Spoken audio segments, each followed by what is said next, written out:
What is your name? Who is your character? And what traits seemed most important to you? My name is Milo Holdhusen. I played the role of George Gibbs. And I think something that's really special about George Gibbs is the way that he complements other characters. I think Thornton Wilder really wrote George in there just to be a catalyst for events for Emily and the people around Emily.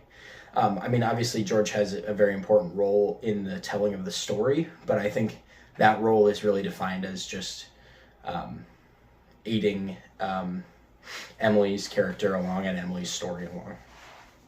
Given the minimalistic set and lack of props in our town, how did that challenge or influence your acting choices?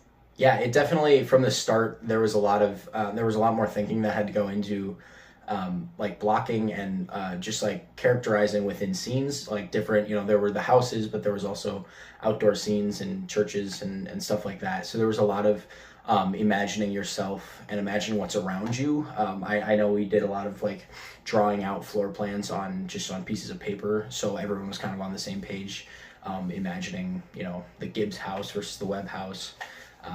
And that was really interesting too. There was a time when I was using a typewriter, like a fake typewriter, and because I thought that's what they did in the olden days, and I was kind of directed that was kind of a sign of wealth, and so I used that to kind of show the socioeconomical like difference between George and Emily and those families. How did the ensemble or the group of actors work together to create the feeling of a real close-knit town like Grover's Corners? Yeah, I think the feeling of anywhere USA is built by the ensemble, like in that show specifically. But it really makes you think about the communities around you, and I think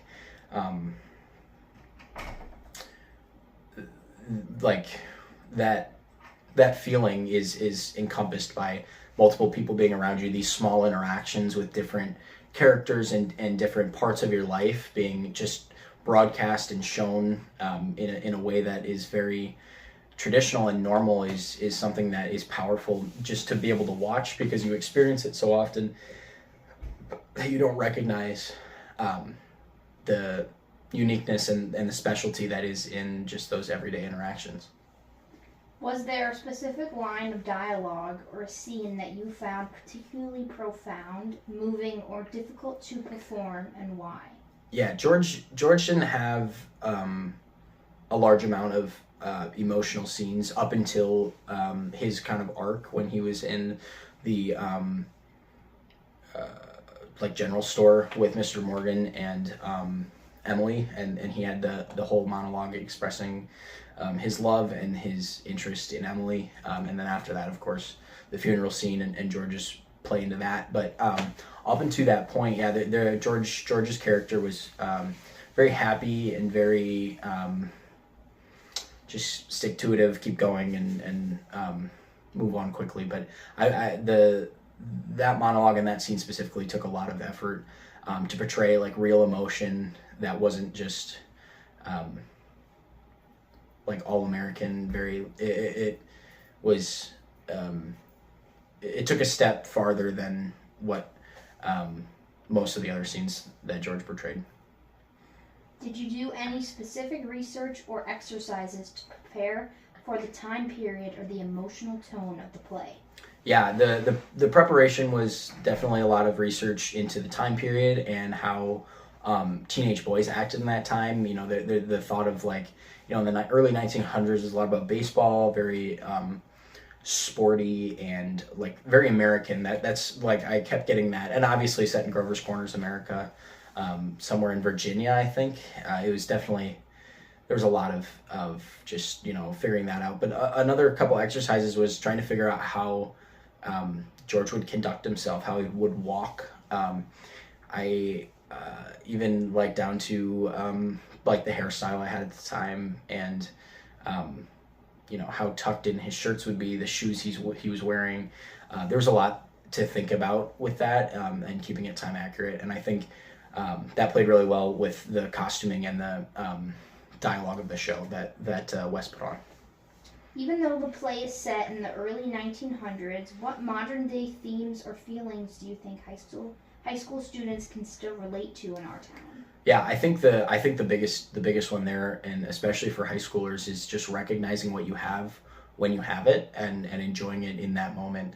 Kind of just contrasting that to, what story that our town told versus your life in high school. I think it's similar in ways, and there's those continuities of different communities and different people you're always around, or not always around, and that really builds that sense of like, you have to enjoy and realize what you have while you have it, because soon enough it's going to be gone. And I think that's really important, and something that I carry with me now.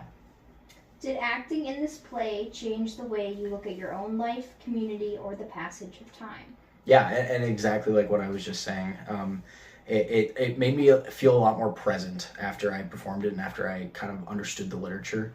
Every day I kind of,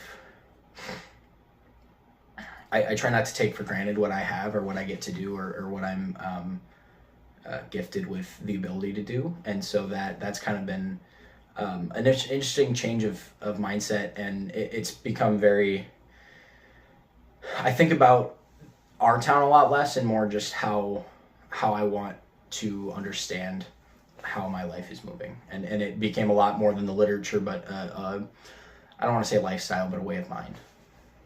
What was the single most rewarding moment of being a part of West's production of Our Town?